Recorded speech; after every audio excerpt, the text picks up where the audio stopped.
Saludamos al doctor Mauro Andino, él es profesor de la Universidad Politécnica Salesiana, experto en Derecho Constitucional.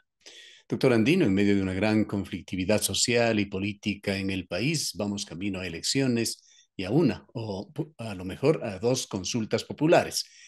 El gobierno ha propuesto 8 preguntas, anuncia que vendrán dos más mientras se ventila la forma de la pregunta de otra consulta que podría darse con respecto a la explotación petrolera en el Yasuní. Quisiéramos conocer su punto de vista sobre estas consultas populares, lo que significan para el país, la importancia de las mismas, atributos y defectos. ¿Cómo está, Gustavo? Gracias por la invitación. Un saludo cordial para toda su audiencia. Siempre es importante analizar una convocatoria a consulta popular o a referéndum desde dos perspectivas. Por un lado, una perspectiva jurídica y de otra parte, una perspectiva política. Lo uno no está alejado de lo otro, están imbrincados de forma permanente. En el caso de la propuesta de referéndum que ha planteado el presidente de la República, tenemos que entender que en lo jurídico la Corte Constitucional intervendría en tres momentos. El primero, a través del dictamen, donde tiene que calificar la vía o el procedimiento más expedito para poder modificar el texto constitucional. Las reformas que ha planteado el Ejecutivo desde la perspectiva del presidente Lazo y su equipo consideran que son enmiendas constitucionales. Sin embargo, la Corte bien podría ratificar aquello o podría decir que algunas cuestiones son reforma parcial, lo cual implicaría que tiene que pasar por la Asamblea Nacional, dos debates, 70 votos para que se apruebe en mayoría con mayoría absoluta y luego sí convocar a un referéndum. Uh O -huh. de plano, la Corte Constitucional le podría decir, esta cuestión o este tema en concreto solo procede vía Asamblea Constituyente. En El un segundo, brevísimo paréntesis, el gobierno, por la forma en que ha presentado con esta figura de enmiendas, intentaría también saltar la necesidad de pasar por la Asamblea. efectivamente, porque al plantearlo como enmienda, y si es que la Corte le dice que sí, que esto procede a través de esta vía, directamente se convoca a un referéndum, el pueblo ecuatoriano va a las urnas, uno recibe el pliego de preguntas y por supuesto a las preguntas, y aquí viene tal vez lo importante, el condumio, son los anexos o la letra chiquita, que es lo importante que hay que leer porque ahí, digamos, están las modificaciones que se plantean al texto constitucional y también algunas reformas que se encomendaría, o, bueno, más que encomendar, soy más preciso, que se ordenaría realice la Asamblea Nacional en un plazo determinado para poder ajustar las leyes secundarias a estas modificaciones que se harían al texto constitucional. El segundo momento en el que intervendría la Corte, si es que le ratifica y le dice al Ejecutivo, sí, esto es bien enmienda, es cuando la Corte tiene que revisar los considerandos, las partes introductorias y las preguntas ya del referéndum. Ahí la Corte entra a hacer un análisis o un control de constitucionalidad en el sentido de que las preguntas no sean inductivas, que no sean compuestas, que garanticen la libertad del elector, que no induzcan a una respuesta favorable o negativa. Entonces, ese es el segundo momento. Y el tercer momento en el que puede intervenir la Corte es realizando un control ya no material sobre las propuestas de modificación a la Constitución, sino un control de tipo formal. Si es que se han respetado plazos, si se han respetado tipos de mayorías para aprobar estas propuestas de modificación a la Constitución. Ahora, luego de esto, y sobre todo luego del segundo momento, cuando se haga el control constitucional del cuestionario, si es que se ratifica, reitero, que es enmienda, el Consejo Nacional Electoral tiene un plazo de 15 días para hacer la convocatoria de elecciones y el referéndum se realiza 60 días después de la convocatoria de elecciones. Entonces, un poquito le planteo estos plazos o estos tiempos también para calcular, porque esto serviría para un poco especular si es que esto coincide o no con las seccionales de febrero del 2023, que si es que definitivamente la Corte dice esto es enmienda y hay que convocar al referéndum, sería lo más adecuado, porque si no, imagínese usted, Gustavo, lo que sería que, por ejemplo, vayamos a las urnas a pronunciarnos sobre un referéndum antes de las seccionales o después de las seccionales. Eso implicaría que tendríamos dos procesos electorales por separado y eso implicaría doble gasto. Claro. Sería distinto si es que coinciden con las seccionales porque ahí únicamente lo que habría que agregar es un rubro por la impresión de esta nueva papeleta, Uh que -huh. serían las 8 preguntas o las que la Corte diga son enmienda, que yo creo que no todas va a decir que son enmienda, francamente, pero sería lo mejor que coincida con las seccionales del 2023 y que no tengamos que gastar 50 o 60 millones de dólares adicionales en otro proceso electoral que sería el tema del referéndum. En caso de que la Corte determine que alguna o algunas de las preguntas no son enmiendas, ¿hay salidas para reformular la pregunta a lo mejor y mantenerla como enmiendas o tendría ya que seguirse el proceso de orden? A ver, ahí hay algunas posibilidades. Asumamos y le pongo un caso puntual, el tema de la extradición, ¿ya? Desde un punto de vista simbólico, puedes tener, digamos, un efecto disuasivo esto, ¿no? Porque, digo, ¿a qué persona le va a gustar que le anticipen que si está vinculado en crímenes de delincuencia organizada o del crimen transnacional, va a ser juzgado por tribunales norteamericanos, pongo un caso, que va a ser extraditado a Estados Unidos? En un primer momento puede tener cierto efecto disuasivo, más allá de que en la práctica, y está comprobado, pues ningún delincuente y más de estos de alta monta delinquen con el Código Orgánico Integral Penal bajo el brazo. O sea, esto de la extradición, repito, puede tener más un efecto simbólico antes que estructural en el fondo, pero en este sentido, la Corte, yo presumo que va a decir que es regresivo en materia de derechos, porque todos los ciudadanos ecuatorianos tenemos justamente derecho y está dentro de los derechos de protección, en el catálogo de los derechos de protección, que debemos ser juzgados por tribunales ecuatorianos y que no podemos ser extraditados. También la Corte podría interpretar que esto es probablemente discriminatorio, porque es solo para determinados delitos vinculados con delincuencia organizada o con delincuencia transnacional, tienen que ser extraditados. ¿Y por qué? En otros delitos execrables o delitos graves, entonces no pueden ser extraditados y sí tienen que ser juzgados por tribunales ecuatorianos.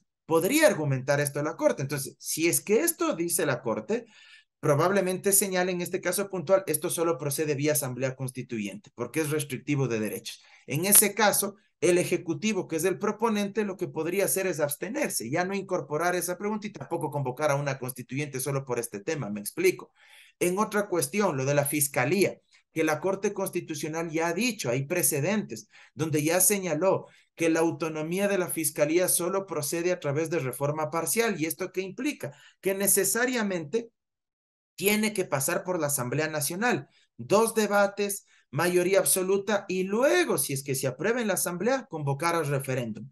Ahí la Corte ya, supongo yo, no se va a alejar de su precedente y va a ratificar esto de que solo procede vía reforma parcial. Ahí el Ejecutivo tiene dos opciones. La primera, ratificar aquello, es decir, bueno, más que ratificar, acogerse a ello y enviar a la Asamblea Nacional si es que quiere continuar con esta iniciativa, o por el contrario, el Ejecutivo bien podría decir, no, ya no queremos plantear esto porque nuestra idea era que únicamente vaya vía enmienda y abstenerse de plantear esto. Pero si es que esto que le estoy diciendo sucede con estas y otras preguntas, le quitaría también mucha fuerza a la propuesta de referéndum y francamente el capital político poco que tiene el Ejecutivo también se vería disuadido porque son preguntas que le han interesado mucho al presidente Lazo y que si no pasan el filtro de la Corte Constitucional, perderían bastante fuerza, bastante fuelle. Varios defectos se han encontrado ya en los textos propuestos por el presidente de la República y quisiera referirme a a aquellas dos preguntas o enmiendas, como lo presenta el gobierno, para proteger el medio ambiente.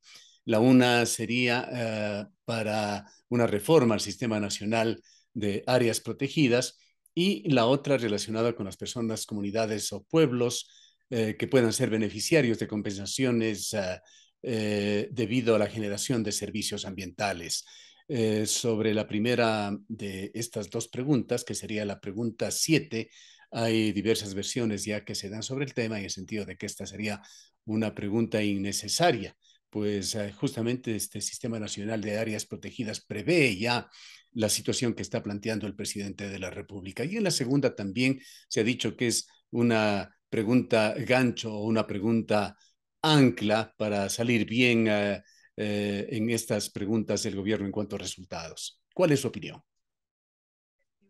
Gustavo, tengo un criterio similar al que varios analistas ya han planteado. Me parece que estos aspectos sobre medio ambiente, sobre el cuidado de los recursos hídricos, de nuestras fuentes de agua, generar incentivos para pueblos, nacionalidades, comunidades que justamente cuiden la naturaleza, tranquilamente se lo podía ejecutar y accionar vía política pública o a través incluso de legislación secundaria que puede salir desde la propia Asamblea Nacional. Hay que recordar que nuestra Constitución es muy amplia en cuanto se refiere a materia de derechos. Tanto es así que fuimos precursores en el constitucionalismo contemporáneo al reconocer a la naturaleza como sujeto de derechos, autónomo, y tiene un acápite específico en nuestro texto constitucional donde se habla de los derechos de la naturaleza, pero también tenemos el régimen del buen vivir, donde usted tiene ahí incorporados una serie de sistemas vinculados justamente con el Sistema Nacional de Áreas Protegidas y donde se habla, por supuesto, del cuidado de los recursos hídricos. El derecho al agua, nuestra Constitución lo reconoce como un derecho humano fundamental, que no es susceptible de privatización. Pero también me parece que por fuera de lo que ya dice nuestra Constitución de la República, también tenemos que entender que esto se lo podría solucionar teniendo una institucionalidad robusta, no un Estado obeso, como muchos lamentablemente han pensado que era innecesario tener determinadas carteras de Estado. Y me refiero específicamente a tener una Secretaría Nacional del Agua. Recordará usted que en su momento el expresidente Moreno eliminó Senagua e hizo que sea absorbida por el Ministerio de Ambiente. El gobierno actual del presidente Lazo ha mantenido esto y varios expertos en temas ambientales han señalado que deben estar separados porque no es lo mismo o no son las mismas temáticas que por un lado maneja el Ministerio de Ambiente y de otra parte la Secretaría Nacional del Agua, que en su momento era la autoridad rectora en esta materia. Entonces, una de las salidas también podría ser recuperar esa institucionalidad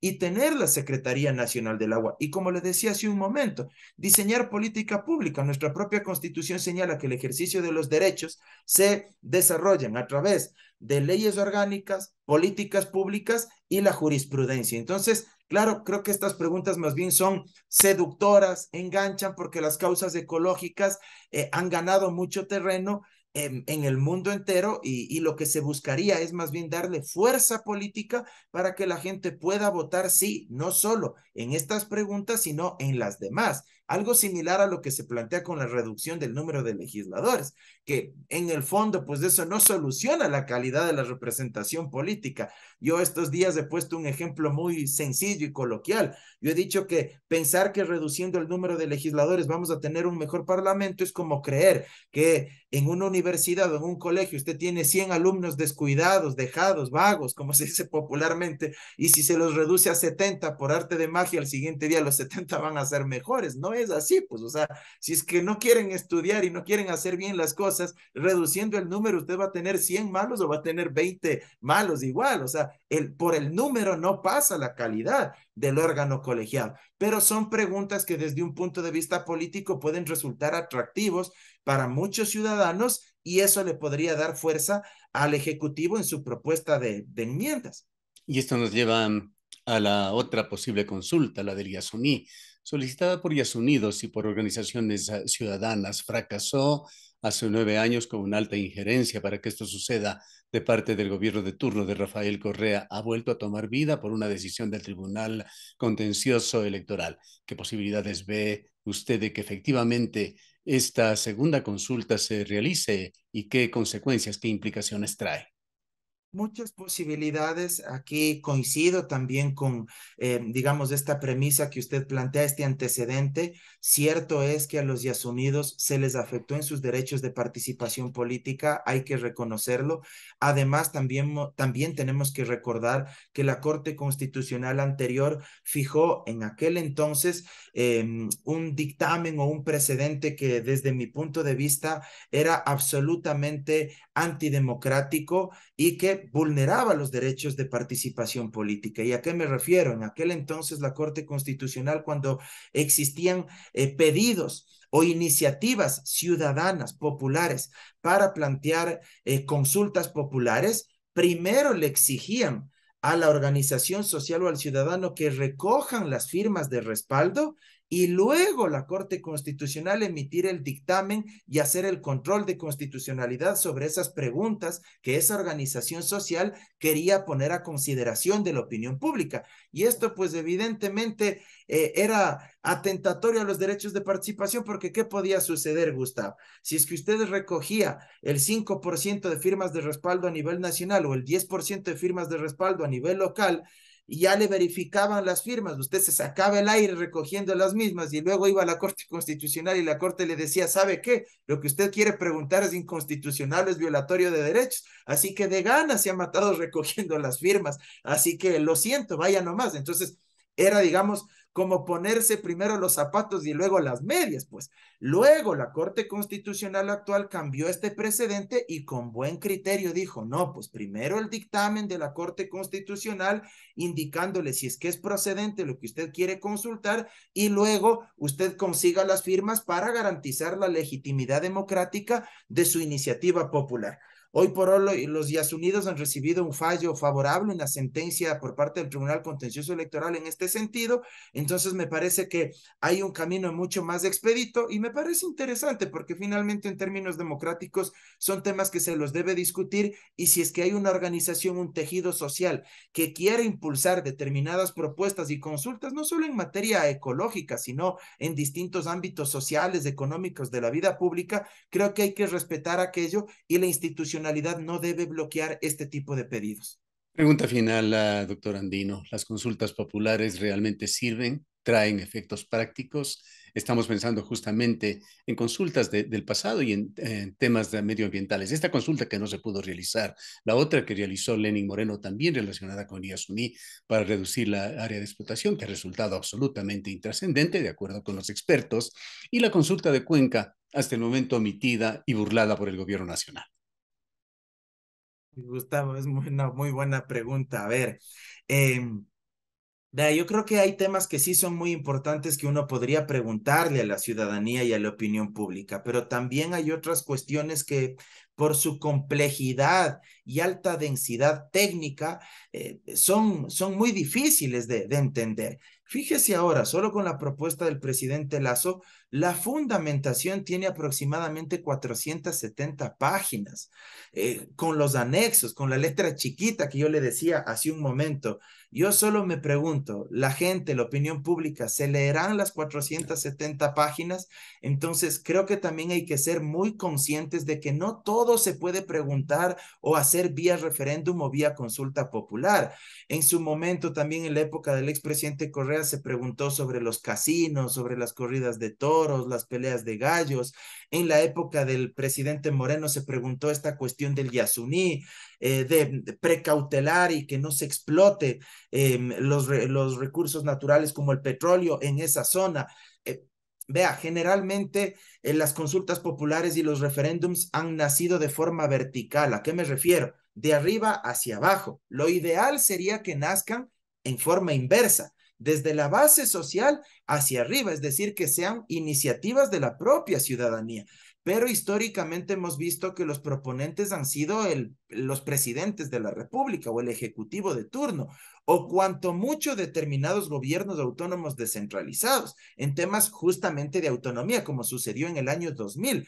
Pero esto también obedece a que quien ejerce poder lo que busca es o legitimarse a través de la consulta popular o del referéndum, porque al final del día la gente termina votando sí o no en función de quién lo propone. Y si es que el proponente tiene músculo político, si está desgastado, lo más probable es que le rechace. Perdió Febres Cordero en el 86, perdió Sixto Durán Ballén en el año 95, Alfredo Palacio, en cambio, ganó su consulta, aunque eran temas relacionados a educación y salud y era al final de su mandato. Vea, han pasado varias cuestiones aquí. Correa ganó con las justas en el 2011 y también a nivel de la región, presidentes que tenían mucha popularidad, Evo Morales en Bolivia o Hugo Chávez en Venezuela, perdieron sus propuestas de referéndum. Entonces, vea, Hay varios matices políticos que uno tiene que analizar y los temas son importantes, pero tampoco se puede cargar o sobreabundar de cuestiones si es que en verdad queremos que la ciudadanía delibere.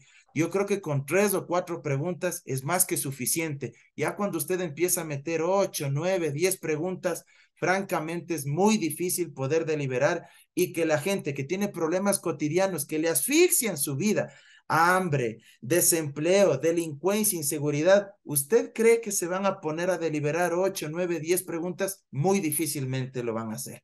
Gracias, doctor Andino, por su valiosa opinión. Gracias a usted, Gustavo, y siempre a las órdenes. Un abrazo enorme. Declaraciones del doctor Mauro Andino, profesor de la Universidad Politécnica Salesiana, experto en Derecho Constitucional.